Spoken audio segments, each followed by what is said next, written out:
I take stock of the differences of the man sitting across from me. When you're homeless and have been riding the rails as long as I have, it becomes a necessary survival tool. You can't ever get by entirely in the train yards or boxcars. There's never enough supplies. It helps to pay attention to what's the same and what's different. It helps you spot places where you might be welcome, where you can stop and refuel, instead of places that want to see you gone. There are more differences than similarities between the two of us. He's coming up to the end of his 30s, and I just passed my 60s. We both have facial hair, but his is a few days old stubble of brown against his chubby baby face. I haven't taken a razor to my face in years. We both dress casually, but his clothes are a t-shirt and some jeans. In contrast, mine are several layers of well-worn clothes, dirty and lingering with the smell of sweat. What stands out the most about him is the fancy satchel he's wearing across his chest, and the fact that he's not traveling alone. A dog, some friendly miniature mutt, pants happily at me with its front paws on the table. The manager at the truck stop had given him some grief about his companions.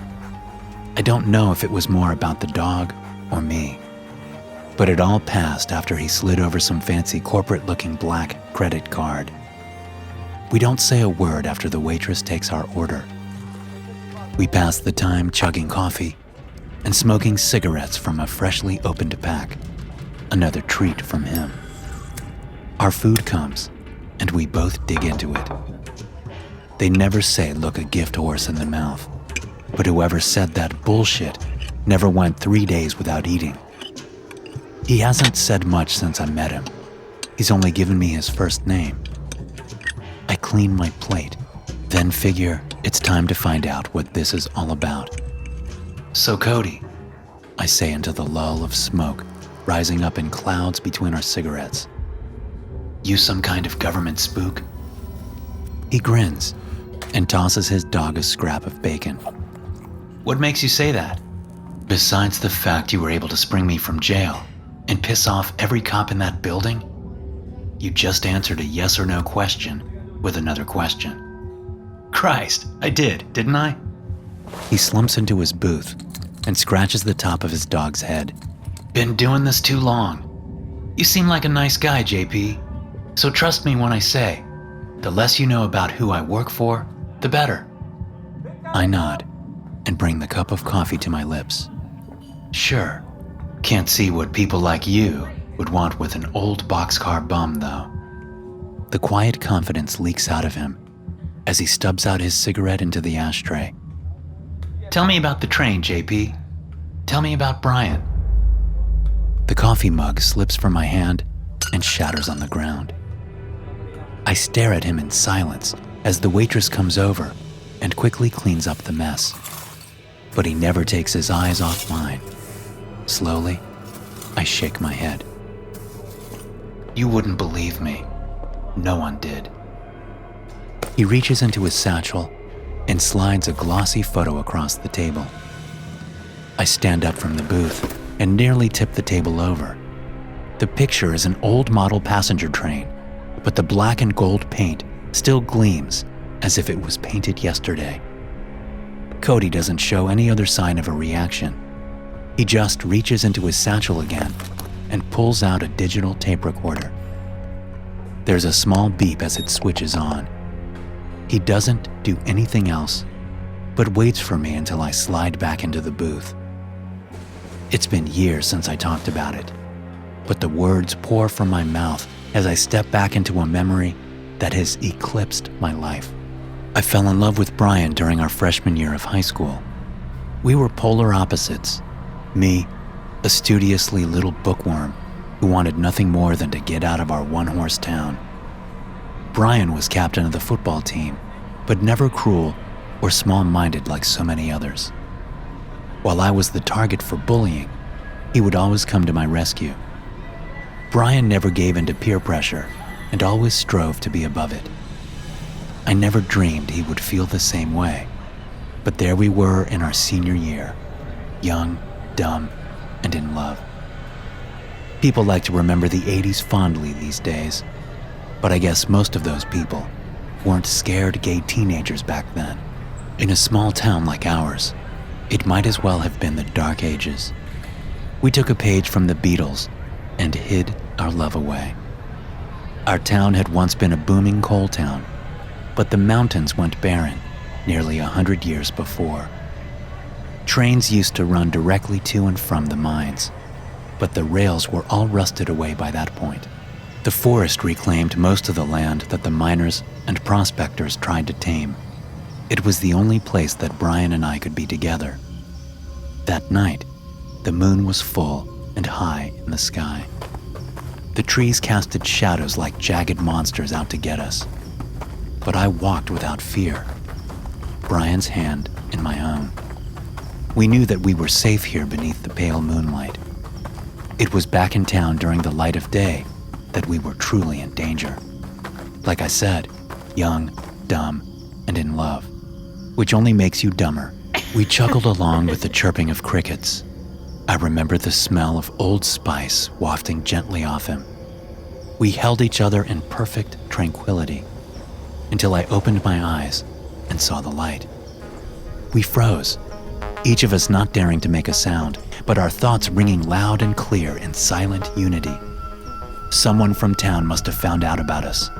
The light was too bright for a single flashlight. There must have been dozens of them together. But then, beneath our feet, the rusted tracks started to shake violently.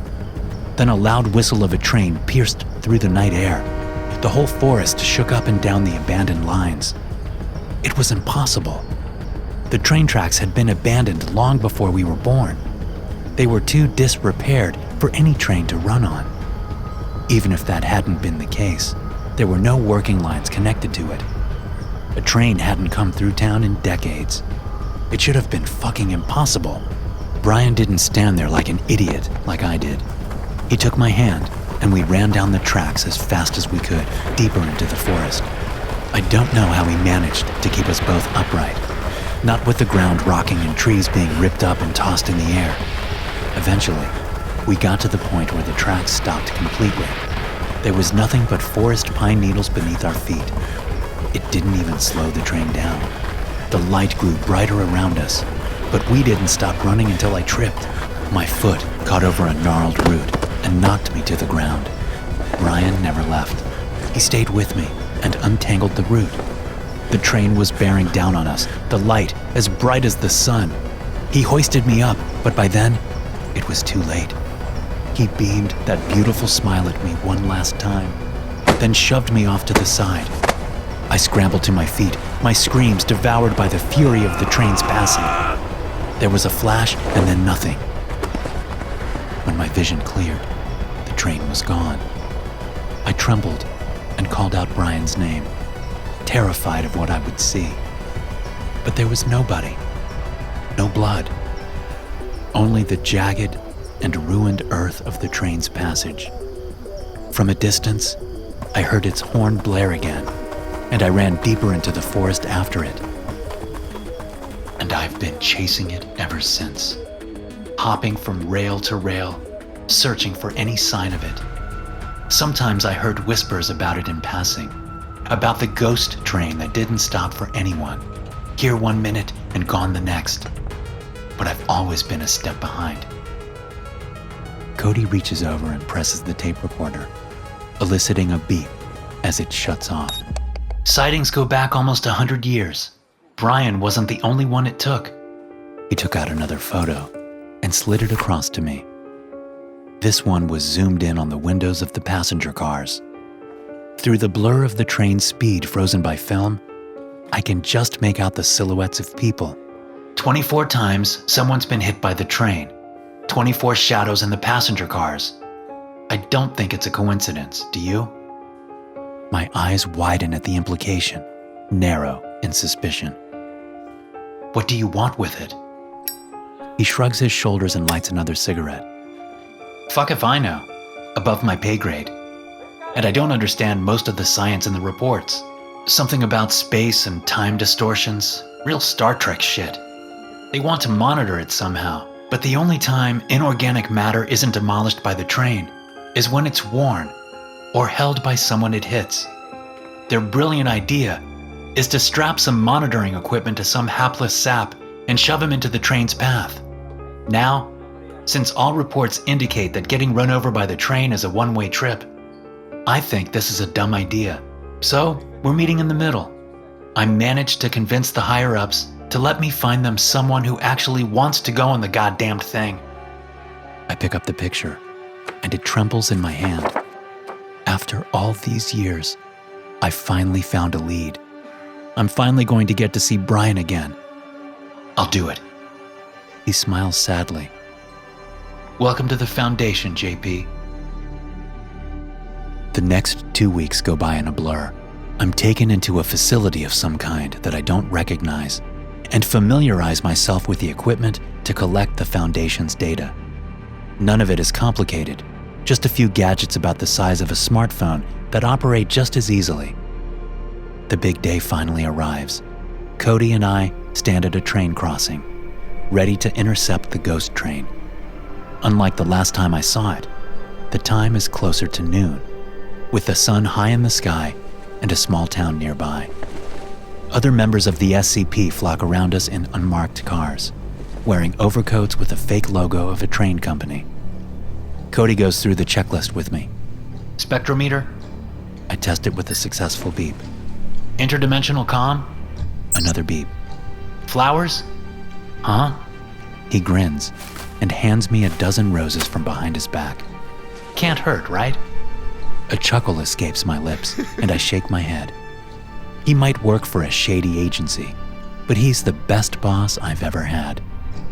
Our grins die as the tracks start to shake, and a loud whistle rips through the air. I look up and see the familiar approaching yellow and black, barreling down toward us. Well, I brace myself. I guess this is goodbye. He nods and pats a hand on my shoulder. Godspeed, Agent Preston. He wanders away from the tracks, and my mouth goes dry. My mind screams at me to turn and flee from the train, the same way that Brian and I had decades ago. Brian. The thought makes me take one step forward and then another. The train's grills come speeding up at me, and despite my best intentions, I close my eyes. Brightness lights up from behind my eyelids, and a light buzz washes over my body for just a moment. My next step lands on something more level than the tracks. I open my eyes. Before me stands a vast passenger car. 2 children, a boy and a girl, just a couple years apart, run up and down the aisles.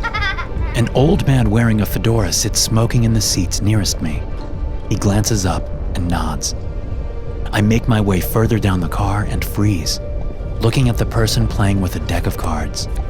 He's older now, but not as old as he should be, not as old as me. For him, it looks like half the amount of time has passed. Still, he's wearing the same clothes from that night, and the smell of Old Spice still lingers in the air around him.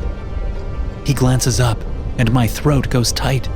His blue eyes widen as he sees something familiar against the lines the years have carved into my face. I've rehearsed this moment 1,000 times, but now all the words fail me. Brian's never needed words, though. He bolts up from the seat, laughing, and pulls me into his arms. The roses fall to the ground, forgotten as he hugs me. We stand there, holding each other, as the train rumbles on its way. SCP-5850 is a passenger locomotive currently in transit within the United States and has never been observed to stop or decelerate under any circumstances. SCP-5850 has plowed through all known obstructions with no loss in velocity. SCP-5850 has also been observed to maintain its speed even with the absence of rails. The current cause of this remains unknown. Upon its discovery in 1924, SCP-5850 maintained a velocity recorded at approximately 120 kilometers per hour and has since accelerated an additional 26 times to a current velocity of 145 kilometers per hour. SCP-5850 has also been classified as an anti-existential object due to its effects on dimensional energy and localized space-time. SCP-5850's physical structure consists of steel, aluminum, zinc, and plastic. Along both sides of SCP-5850 reads Investago Railroad Company, which spans 70% of its total length. 10 passenger cars are attached to SCP-5850, which also contains SCP-5850-A instances. SCP-5850-A refers to 24 indistinct humanoid entities observed throughout the entirety of SCP-5850. These entities manifest after SCP-5850 collides with human subjects, followed afterward with a flash of light. Current research efforts are to ascertain the established connection between these entities and their perceived effect on SCP-5850's speed. These entities do not appear to require sustenance. Hey guys, thanks for listening. Be sure to subscribe to the podcast for more SCP stories like this one. You can also check out some more episodes from the SCP Experience podcast here. I'll see you in the next one.